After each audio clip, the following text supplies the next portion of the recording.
Hello and welcome to the Hindus live interactive webinar on COP29, what we call the COP29 tracker that the Hindu has been doing. We are in our sixth edition of this conversations that we've been having with people who've been attending COP29 in Baku, the capital of Azerbaijan.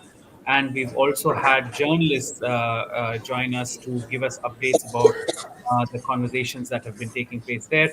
It's been dubbed the Finance COP, and the reason for that is largely because this particular COP, the Conference of Parties under the United Nations Framework Convention on Climate Change, is discussing the pivoting of finance that could be provided to mitigate, adapt, and to transition to cleaner, to mitigate, adapt climate change and transition to a low emission economy and future.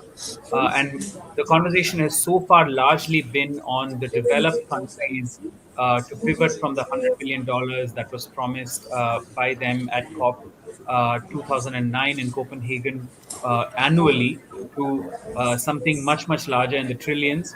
In the first week of COP, usually COP is 2 weeks. In the first week of COP, we had V77 and China particularly asking that they pivot to $1.3 trillion.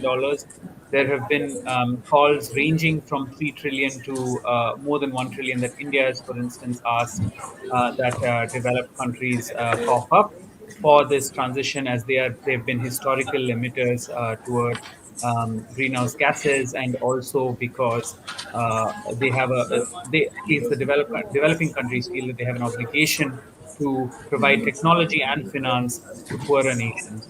So joining me for this conversation, I have with me Bhaskar Tripathi, who is the climate correspondent for Thomson Reuters Foundation and Context. Thank you so much, Bhaskar, to make time for this conversation.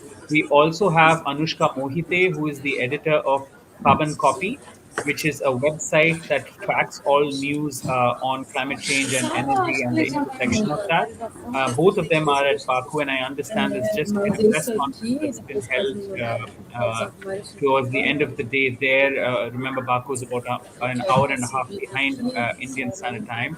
So I'll first go to Bhaskar to give us an update on, what the press conference was about, and then we can sort of transition to the other conversations.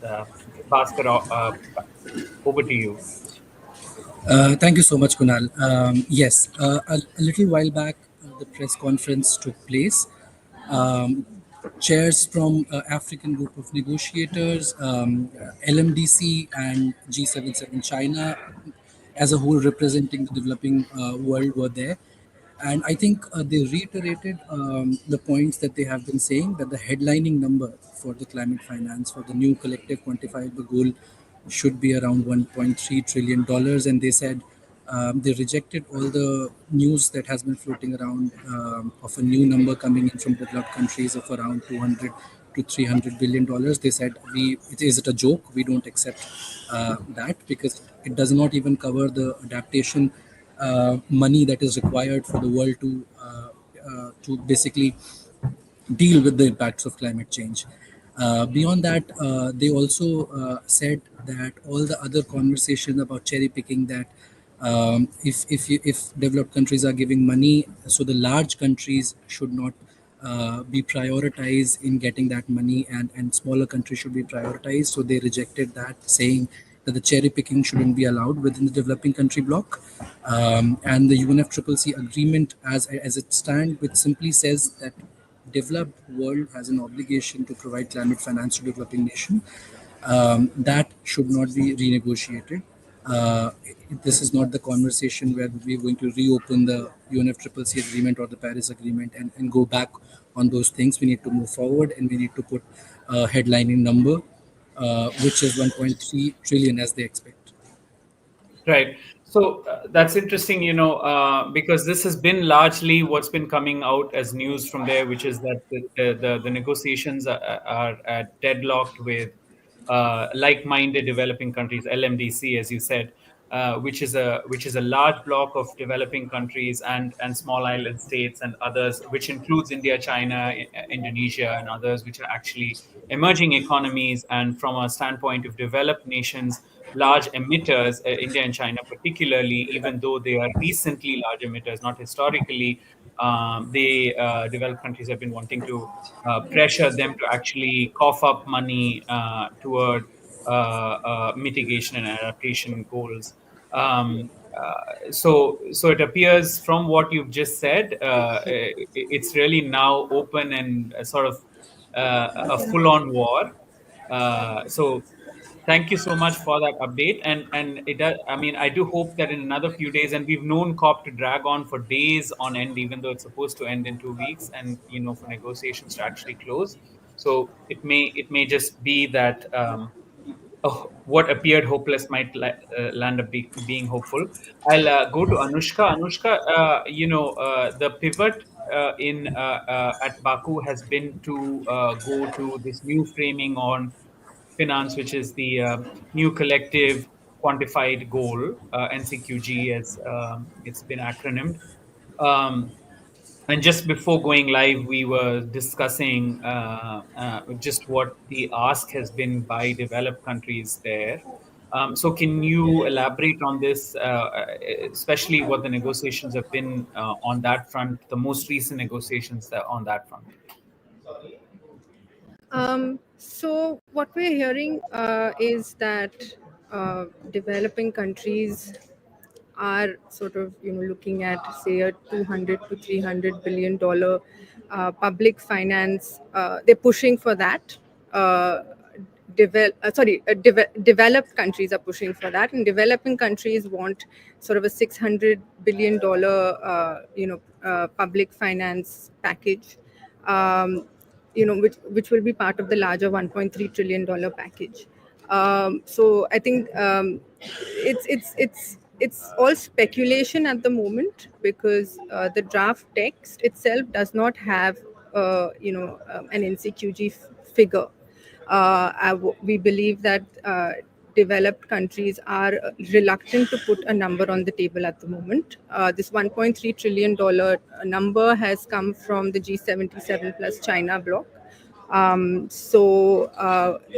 We are awaiting the next sort of iteration of the climate finance text at midnight. So hopefully that will have a number, and then we can discuss it for, sort of speculate more. But right now we have no numbers right now. It's all speculation, and, sort of we're hearing things. So, yeah. Right. Just before we went live, you were also mentioning. So it's interesting. It's really right down the wire between developed and developing countries, right? It's really, I guess it's become really stark this time, and I'm not surprised, because we're talking money, because at most COPs, money alone is not really discussed. It's about trying to keep it under 1.5 degrees, like where have we come, what's the carbon budget, et cetera, adaptation, resilience, health, etc. And it's also at a time when actually developed nations have faced extreme weather. For instance, what just the hurricane that Helene, which hit the U.S. southeastern coast, and then there've been extreme floods in rains and floods in Spain. But you were mentioning that aside from this 300 billion public finance that they mentioned. So, firstly, if you can elaborate on what that means, what do they mean by public finance? Do they mean So that would, grants? sorry, yes, grants. But Okay. I would like to sort of, have a disclaimer here, because today the EU in its presser, and EU is sort of also speaking on behalf of the global north, because the US doesn't really, I mean, there is a sort of a quiet presence here at COP. So the EU has taken on that leadership for the developed nations, and they did not, this question was asked about the 300 billion, if that's what they were going to put on the table, and they Promise. have not made any comment on. I mean, they refuse to comment on that. So I mean, so sorry, just to clear that. What was your question Yeah, yeah. again? So we Sorry. don't know whether it's grant or loans or both. No, it is Or grant. No, when you talk of okay. public finance, it is Then it is grants. grant. Okay. Yeah. So and the rest of it would probably be private finance investments, that sort of a thing. So Oh, yeah. see, I So when see. we So talk, not so and necessarily so, government, but it is sovereign funds. important to know.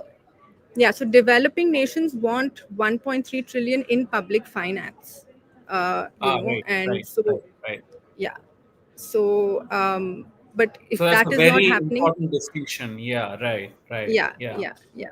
So but I So think there is something called multi-layer financing that they're looking into, which is public finance, MDBs, and private finance. So that is something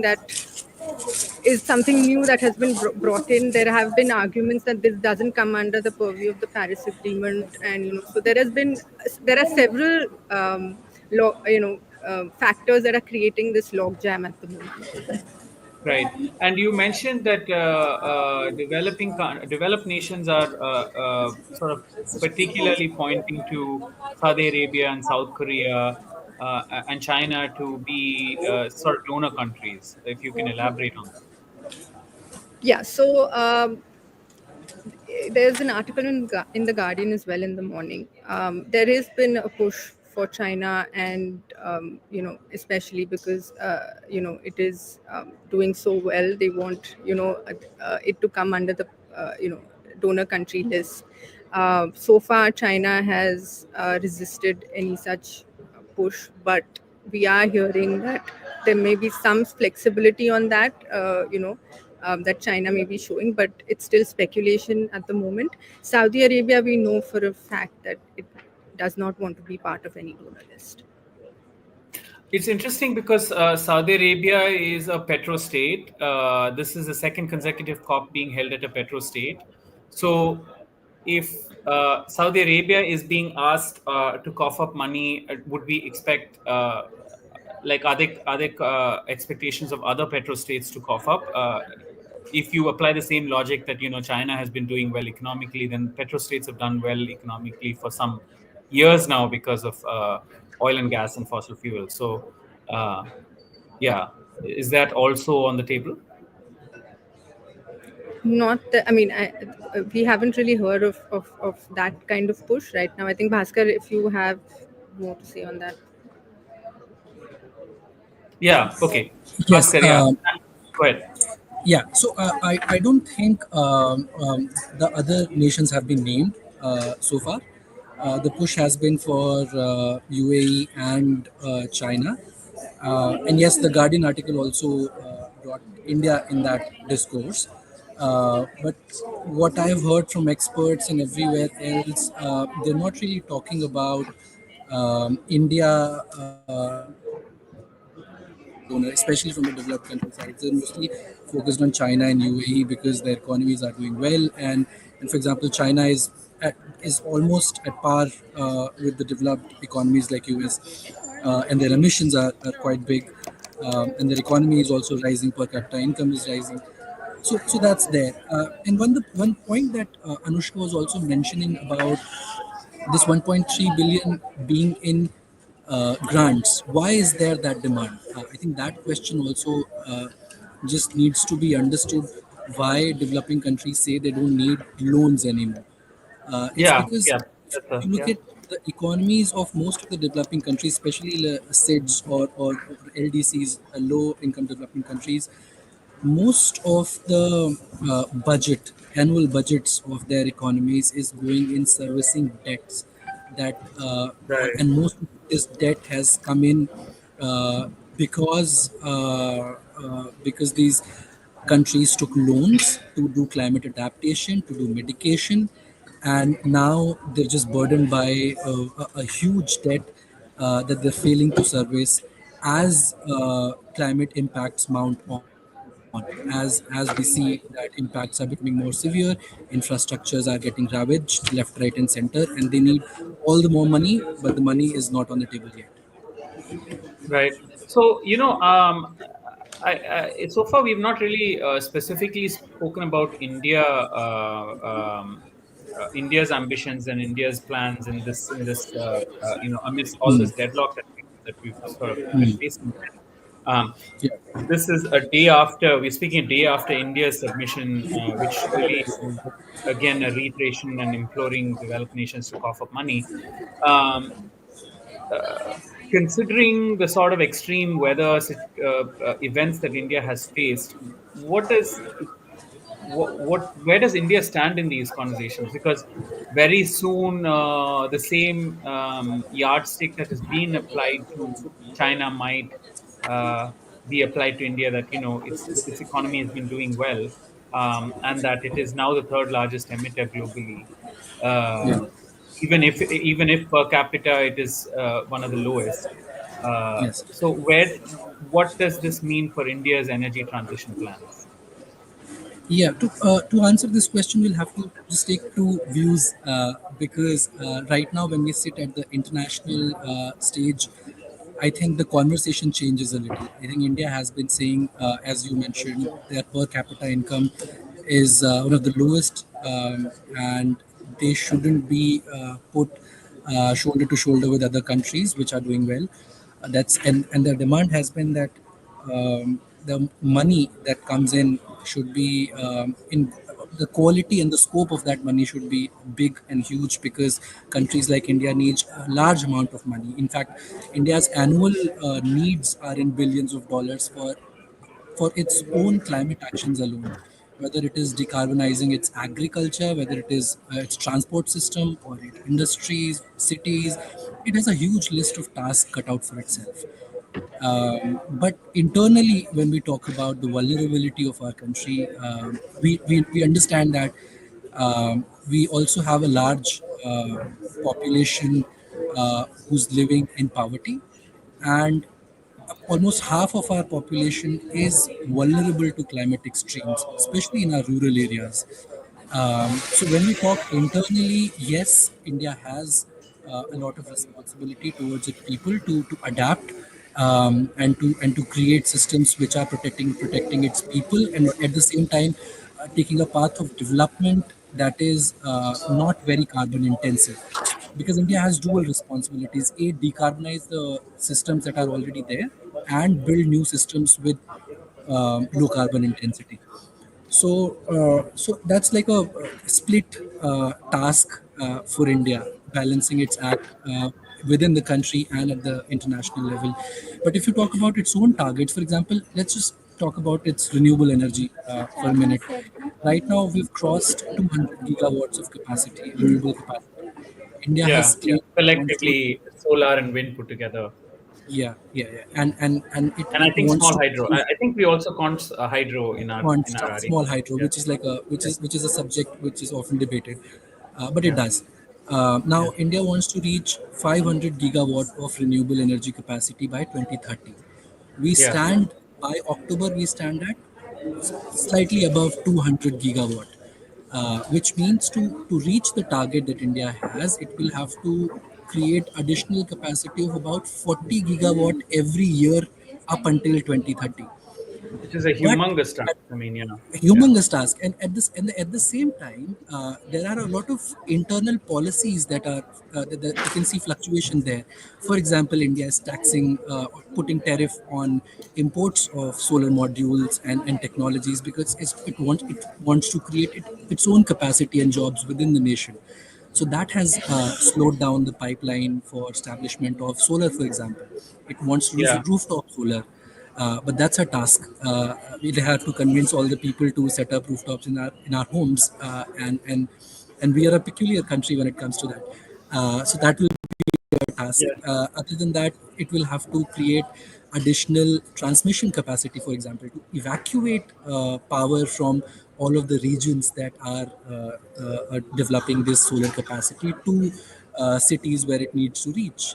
At the same time, Right, decarbonizing transport. So what I'm trying to say, and at the same time, by the way, land, for example, is finite. Renewables yeah, need a lot absolutely, right. amount of land, and we had like about 70%, 19% of our country's land is wasteland, that we call wasteland, although ecologists don't like that term. because these Yeah. are biodiverse rich regions. But let's say wasteland for now. Our atlas calls it wasteland, and we leveraged this wasteland and grew 200% in renewable capacity in the past decade.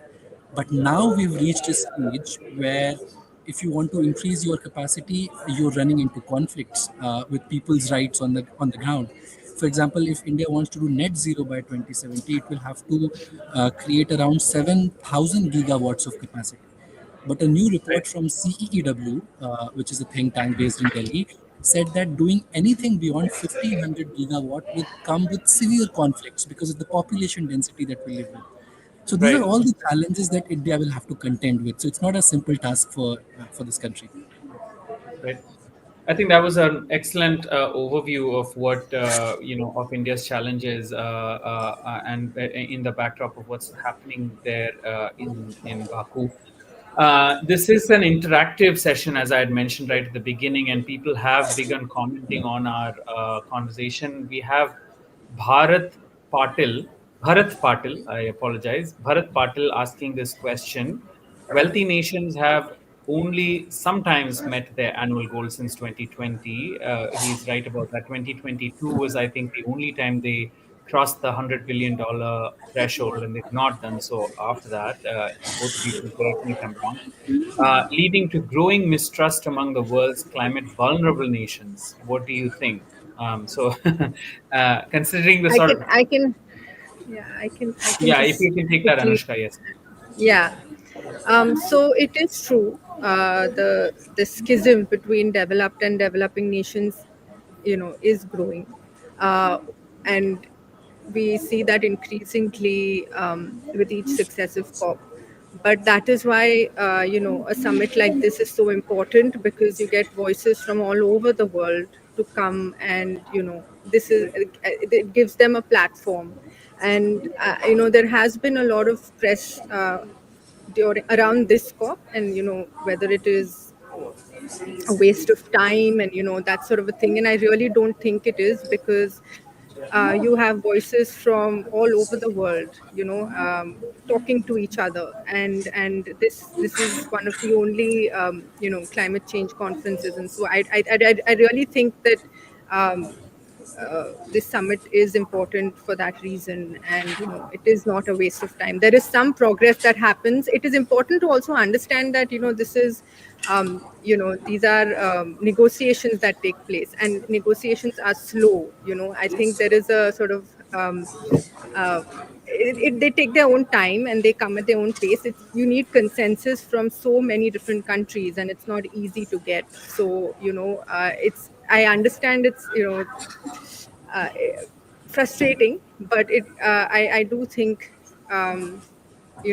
summits like these are really important, and we have to keep going and not lose faith. I do feel that there is hope still. Clearly an optimist despite all that you're witnessing there, I mean, which is good, as you said. I guess as a journalist, there's always a bit of skepticism in me, and I tend to play devil's advocate. But Bharat has another question, which actually is really important. What do we expect from COP29 in order to tackle new climate challenges?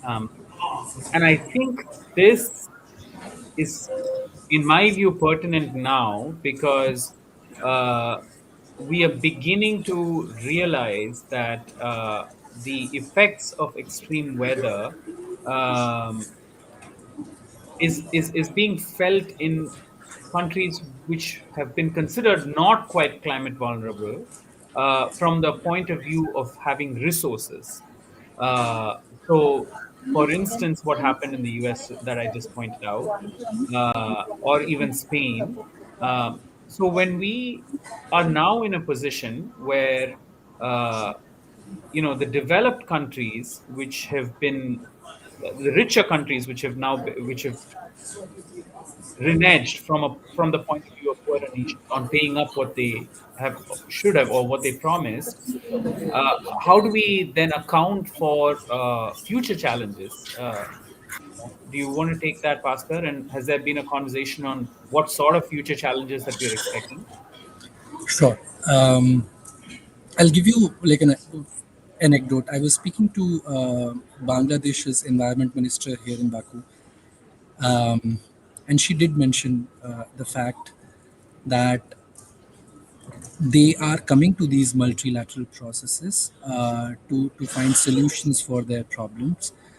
But at the same time, most of the countries are also realizing that the solutions and the struggle will be internal, and they'll ultimately have to fight for their own needs and figure out how to save their populace, and prioritize their development at the same time, increasing the climate resilience of their countries.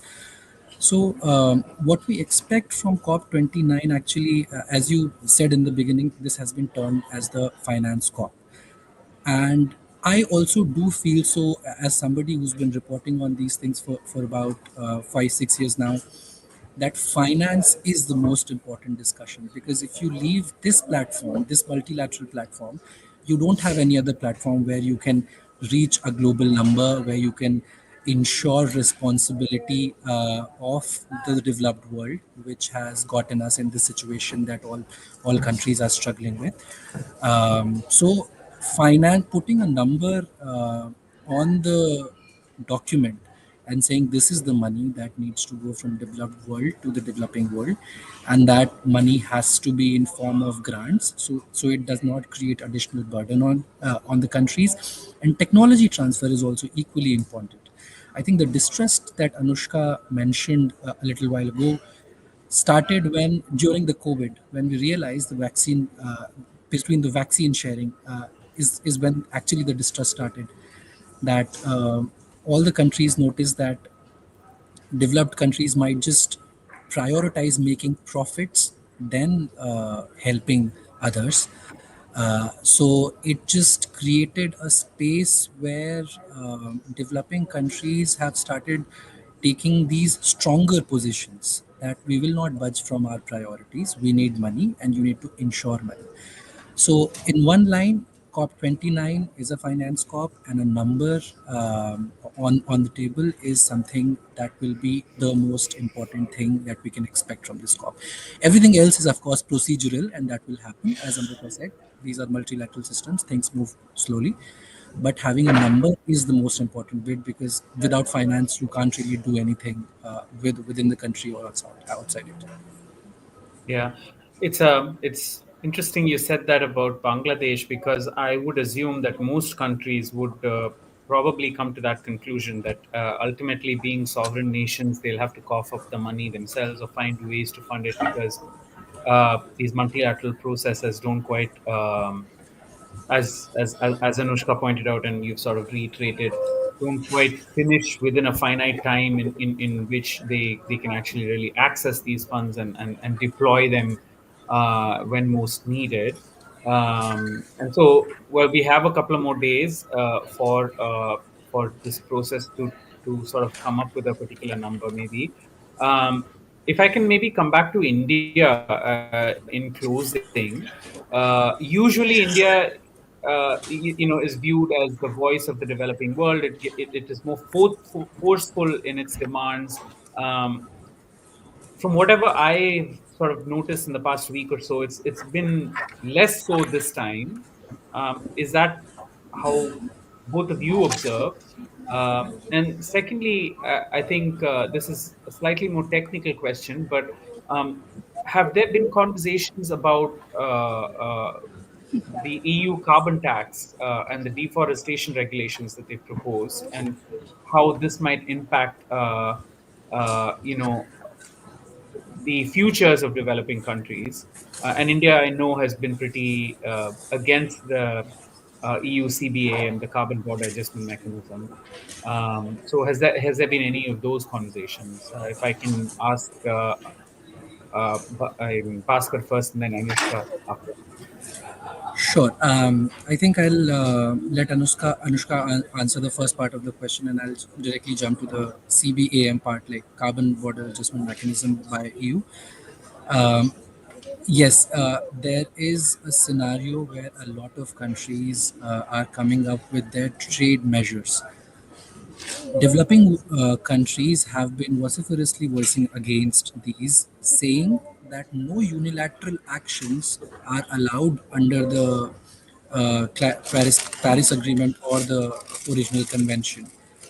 Unilateral actions basically lead to a situation where other countries are not able to cope with. For example, in terms of CBAM, India has also said made its intervention that it will be affecting about 0.5. Something like that, 0.5% of its 0.05% of its GDP in terms of the exports that goes from India to EU, especially. And you mentioned the other their policy about deforestation. Yes, that my colleague from Indonesia, Adi, has been reporting on this, on how that regulation is specifically affecting countries like Indonesia, which actually export a lot of products to Europe, especially biodiesel, for example, uh, where a lot of palm oil is used, and palm leads to a lot of deforestation. So there has been a lot of there has been objections against these unilateral measures, and developing countries have raised objection at the WTO, World Trade Organization also. But now that they realize that EU is moving forward its plan, and now US, Canada, Australia, all of these countries are coming up with their trade measures. So, what developing world said is that we need to create a space within the COPs, these annual meetings, where we discuss these unilateral trade measures and their impact on developing countries, especially when they are dealing with so much more already, like recovering from all of these disasters and ensuring development for their countries. In there, I think one of the intervention that India made during the Just Transition panel at the COP, this is where I think it brought up the CBAM. It said that this is unfair, and this is absolutely putting an additional burden on developing countries, which are already dealing with so many responsibilities, debts, climate extremes, and development priorities. And and now the developed world is sort of pushing the envelope of climate actions onto the developing countries, is was the position that they're taking. So yes, I think the trade measures are going to be a contentious subject, and developing countries are continuously going to keep raising their voice against it at these forums. Right. Well, that's yeah, and they've already they've. I mean, India has particularly spoken about the fact that that this ought not to be viewed only as a trade measure, and it ought to be viewed within the UNFCCC framing, because it's particularly since the EU particularly looks at it as a decarbonization effort. Anushka, what about yeah, in India at the at COP29 overall assessment, and I think we'll close with that. So, traditionally, the Indian delegation has been, not very vocal, I would say. They do keep to themselves largely, but at the negotiating table, they come with very logical and sound interventions, and we have seen it this time as well. When it comes to the negotiations, yes, their presence elsewhere at COP has been subdued this time. We did hear, right at the beginning, that maybe, we are looking to Brazil as well, in where the next COP will be, Yeah. to push, the our sort of demands on finance more, because Brazil is also part of the global south. But even here, I think, each country has a pavilion here as well, and I think this time India, after maybe a decade, doesn't have a pavilion of its own. So we have seen a more subdued presence, but as far as negotiations are concerned, we have been making our objections heard, I would say. Right. Okay. Great. Excellent. I think that was a very insightful and thoughtful conversation.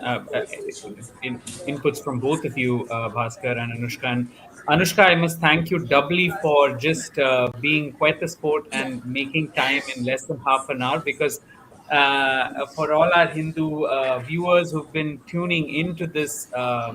Into these COP tracker webinars. They've been quite robust comments and questions that have been coming in. They know they would have seen through the promotions that the person who is supposed to be here is Aarti Khosla of Climate Trends, who was unfortunately not able to join us because of some urgent commitment that she had.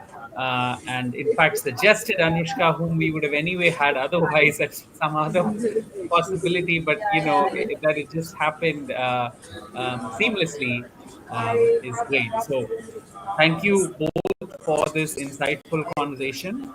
And thank you to our viewers who tune in. And we would request them to tune back in when another COP tracker happens. And hopefully that would be the final one in another couple of days. And track the Hindu on all your social media platforms. Thanks for now. Bye from Kunal Shankar here at the Hindu in Chennai. Thank you, Bhaskar and Anushka. Thank you.